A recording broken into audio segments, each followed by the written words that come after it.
나이 들수록 사람 만나기가 싫어지는 7가지 이유. 당신도 느끼고 계신가요? 예전엔 그렇게 즐거웠던 모임이 이제는 부담으로 다가오는 순간을 말입니다. 친구의 연락에도 선뜻 나서지 못하는 자신을 발견할 때가 있습니다. 이건 당신만의 문제가 아닙니다. 나이가 들면서 자연스럽게 찾아오는 변화입니다. 심리학과 뇌과학이 밝혀낸 진실 그리고 삶의 경험이 쌓이며 나타나는 현상입니다. 오늘은 이 변화를 함께 들여다보겠습니다. 왜 우리는 점점 사람 만나는 것이 힘들어지는 걸까요? 7가지 이유를 차근차근 풀어가겠습니다. 이 시간이 끝날 무렵 당신은 자신을 더 깊이 이해하게 될 것입니다.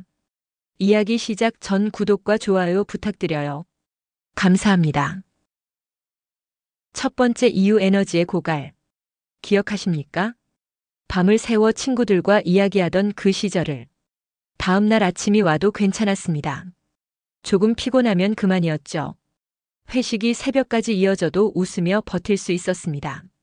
젊음은 그런 것이었습니다. 하지만 지금은 다릅니다. 같은 자리에 앉아 있어도 체력은 훨씬 빨리 바닥을 드러냅니다. 정신적인 피로는 더욱 빠르게 찾아옵니다. 누군가와 대화를 나누고 분위기를 맞추고 에너지를 쏟는 동안 당신의 내면은 조용히 소진되어 갑니다. 집에 돌아왔을 때 느끼는 그 기진맥진함. 이것이 바로 나이가 들면서 달라지는 에너지의 현실입니다. 뇌과학 연구는 이를 명확히 보여줍니다. 나이가 들수록 뇌의 인지적 자원은 빠르게 소모됩니다. 주의를 집중하고 대화를 이해하고 상황에 맞춰 반응하는 일. 이 모든 것이 예전보다 더 많은 에너지를 요구합니다. 젊을 때는 가벼운 자극이었던 대화가 이제는 무거운 짐처럼 느껴지는 이유입니다. 많은 분들이 이렇게 말합니다. 모임에 나가면 즐겁기는 한데 집에 오면 이틀은 쉬어야 해요. 이것이 에너지 배분의 변화입니다. 사람을 만나고 싶은 마음보다 내 에너지를 지키고 싶은 마음이 더 커지는 것. 이는 이기심이 아닙니다. 생존 본능에 가깝습니다. 우리의 몸과 마음은 더 이상 과거처럼 무리할 수 없다는 신호를 보냅니다. 그래서 자연스럽게 만남의 횟수가 줄어듭니다.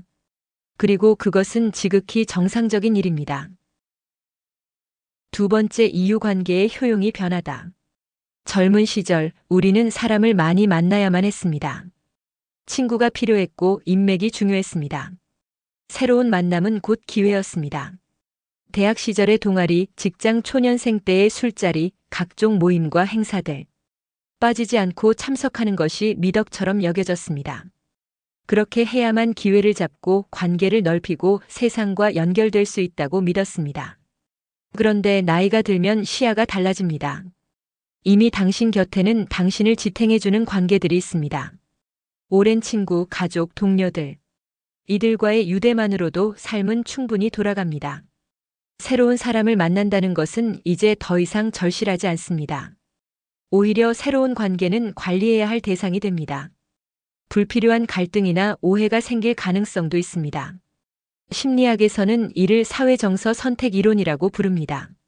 사람은 나이가 들수록 시간과 에너지가 유한하다는 것을 깨닫습니다. 그래서 넓고 얕은 관계보다는 깊고 의미 있는 몇몇 관계에 집중하게 됩니다. 많이 아는 사람보다 진정으로 마음을 터놓을 수 있는 몇 명이 더 소중해지는 것입니다. 이제 당신은 새로운 모임보다 오랜 친구 한 명과의 조용한 식사를 더 선호합니다. 그것이 더 깊은 만족을 줍니다.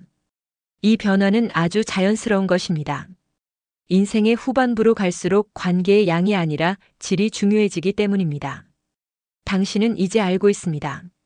진짜 중요한 것은 얼마나 많은 사람을 아는가가 아니라 누구와 진심을 나누는가라는 것을. 세 번째 이유 갈등을 피하고 싶은 마음. 사람을 만나면 갈등은 피할 수 없습니다. 아무리 가까운 사이라도 의견의 차이는 생깁니다. 젊을 때는 이런 갈등이 오히려 자극이 되기도 했습니다. 내 생각을 관철시키고 논쟁에서 이기고 나를 증명하려는 욕구가 강했습니다. 경쟁과 토론이 성장의 과정이라고 믿었습니다. 하지만 나이가 들면 생각이 바뀝니다. 굳이 저 이야기를 해서 분위기를 깰 필요가 있을까?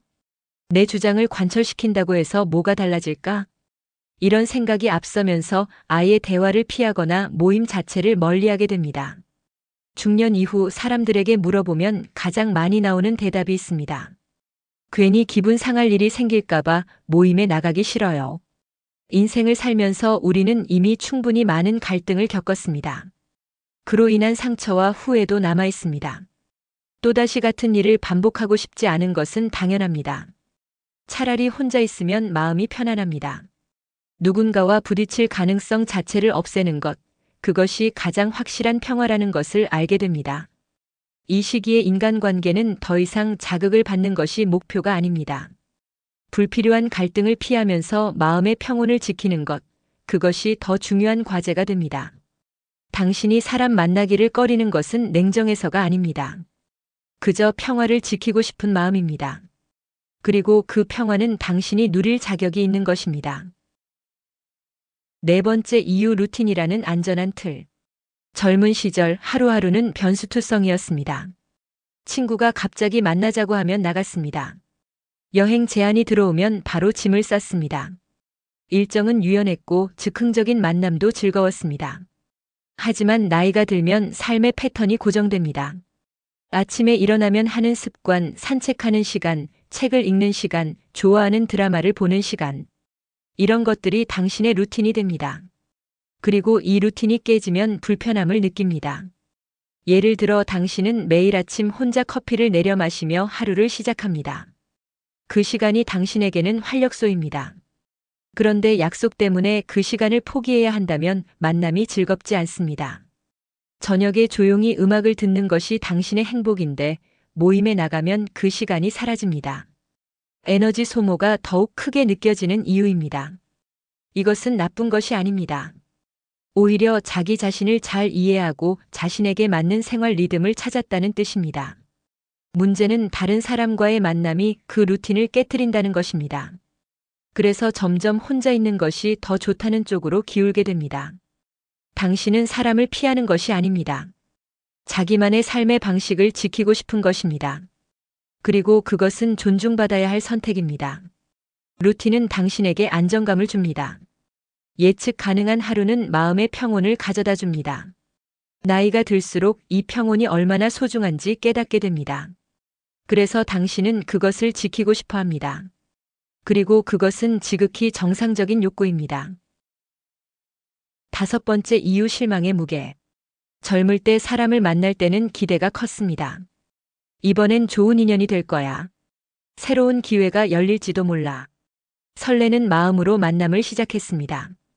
하지만 나이가 들수록 경험이 쌓입니다. 그리고 그 경험 속에는 좋은 기억만 있는 것이 아닙니다. 실망과 상처도 함께 남아 있습니다. 누군가는 돈 문제로 등을 돌렸습니다. 누군가는 말 한마디로 마음을 아프게 했습니다. 또 어떤 관계는 아무 이유 없이 멀어져 버렸습니다. 이런 기억들이 쌓이면 새로운 사람을 만날 때 기대보다 두려움이 앞섭니다. 또 상처받으면 어쩌지? 이 사람도 결국엔 떠나가지 않을까? 그래서 차라리 새로운 만남을 피하고 이미 믿을 수 있는 사람만 곁에 두려고 합니다. 이것은 자연스러운 방어 기제입니다. 인생 후반부에는 마음을 지키는 것이 더 중요해지기 때문입니다. 굳이 불확실한 관계에 마음을 내주기보다는 안전한 울타리 안에서 지내는 것을 선택합니다. 당신이 사람을 피하는 것은 냉정해서가 아닙니다. 그만큼 많은 경험을 통해 얻은 교훈이 반영된 결과입니다. 당신은 이제 알고 있습니다. 모든 관계가 다 좋을 수는 없다는 것을. 그리고 상처는 예고 없이 찾아온다는 것을. 그래서 당신은 조심스러워졌습니다. 그것은 비겁함이 아니라 지혜입니다. 당신의 마음을 지키는 것, 그것이 이제는 더 중요합니다. 그리고 그것을 위해 거리를 두는 것은 잘못이 아닙니다. 여섯 번째 이유, 대화의 신선함이 사라지다. 젊을 때는 만남 자체가 신선했습니다. 연애 이야기, 직장 이야기, 새로운 취미나 유행에 관한 이야기. 끊임없이 이야깃거리가 나왔습니다. 서로의 미래에 대한 꿈과 계획도 나누며 대화가 자연스럽게 이어졌습니다. 하지만 나이가 들면 상황이 달라집니다. 새로운 일이나 경험이 줄어듭니다. 반복되는 일상이 많아집니다. 그래서 대화 주제도 비슷해집니다. 건강 이야기, 자녀 이야기, 정치 이야기, 혹은 예전에 했던 이야기를 또 꺼내는 경우가 많아집니다. 이 이야기 지난번에도 했던 것 같은데. 이런 생각이 들면 대화의 즐거움이 떨어집니다. 만남 자체가 의무처럼 느껴지기도 합니다. 뇌과학적으로도 나이가 들수록 뇌는 새로운 자극보다 익숙함과 안정감을 더 선호합니다. 그래서 예전처럼 와, 재밌다 라는 대화가 줄어드는 것은 당연한 현상입니다. 다만 그만큼 새로운 주제를 만들어내기가 어려워집니다. 만나서 할 말이 줄어듭니다. 그래서 차라리 안 만나는 게 낫겠다는 생각으로 이어지게 됩니다. 대화의 신선함이 줄어드는 것. 이것도 나이 들수록 사람 만나기를 꺼리게 되는 중요한 이유 중 하나입니다. 당신은 지루함을 느끼는 자신을 탓할 필요가 없습니다. 그것은 자연스러운 변화입니다. 다만 이제는 깊이 있는 대화, 진정성 있는 교류가 더 중요해졌다는 신호입니다. 표면적인 잡담보다는 마음과 마음이 닿는 진솔한 대화를 원하게 되는 것입니다. 7번째 이유, 고독이라는 선물. 젊을 때 혼자 있는 시간은 두려웠습니다. 외로움이 찾아왔습니다. 늘 친구와 어울리고 누군가와 함께 해야만 삶이 풍성하다고 믿었습니다. 하지만 나이가 들면서 상황이 바뀝니다. 혼자 있는 시간이 결코 외로운 것이 아니라 오히려 가장 자유롭고 편안한 시간이 된다는 것을 알게 됩니다. 혼자 책을 읽고 좋아하는 음악을 들으며 커피 한 잔을 마시는 순간, 누구와 대화하지 않아도, 일정에 끌려다니지 않아도 당신의 마음은 차분해지고 만족감이 커집니다. 사람과의 만남이 꼭 필요한 것이 아니라는 사실을 깨닫게 됩니다. 자연스럽게 만남보다 자기 자신과 보내는 시간을 우선하게 됩니다. 많은 연구에서도 나이가 들수록 혼자 있는 시간에 대한 만족도가 높아진다고 합니다. 외로움과 고독은 다릅니다. 외로움은 원치 않는 상태이지만 고독은 선택할 수 있는 평화입니다. 당신은 이제 이렇게 말합니다. 굳이 사람 안 만나도 괜찮아. 나는 지금 이 시간이 더 좋아. 사람 만나기를 꺼리는 것이 부정적인 변화가 아니라 자신과의 관계가 더 편안해졌다는 증거입니다. 당신은 이제 혼자서도 충분히 행복할 수 있습니다. 그것은 외로움이 아니라 자기 자신과의 깊은 교감입니다. 그리고 그것은 나이가 주는 가장 큰 선물 중 하나입니다. 오늘 우리는 나이 들수록 사람 만나기가 싫어지는 7가지 이유를 살펴보았습니다. 에너지의 고갈, 관계의 효용 변화, 갈등 회피, 루틴의 중요성, 실망의 무게, 대화의 신선함 감소, 그리고 고독의 가치. 이 7가지가 우리가 점점 만남을 줄이고 혼자 있기를 더 선호하게 만드는 핵심 원인입니다. 여기서 중요한 것은 사람 만나기가 싫어지는 것이 절대 나쁜 변화가 아니라는 점입니다. 오히려 인생 후반부에는 진짜 필요한 사람, 진짜 소중한 관계에만 집중하라는 신호일 수 있습니다. 만약 당신이 요즘 사람 만나기가 귀찮다는 생각이 든다면 그것을 죄책감으로 느끼지 마세요. 그것은 자연스러운 변화이고 그만큼 자기 자신과의 시간을 소중히 여기게 되었다는 증거입니다. 다만 꼭 기억해야 할 것이 있습니다. 모든 만남을 끊는 것이 아니라 당신의 삶을 따뜻하게 만들어주는 몇 안 되는 소중한 인연은 지켜야 한다는 것입니다. 그 관계들이야말로 당신이 나이 들어서도 외롭지 않게 살아갈 힘이 되어줄 것입니다. 당신의 선택을 존중하세요. 당신의 페이스를 지키세요. 그리고 당신 자신과의 시간을 사랑하세요. 그것이 바로 나이 들어가며 배우는 가장 아름다운 지혜입니다. 오늘도 평온한 하루 되시길 바랍니다. 당신의 시간이 당신의 것이기를 바랍니다. 감사합니다.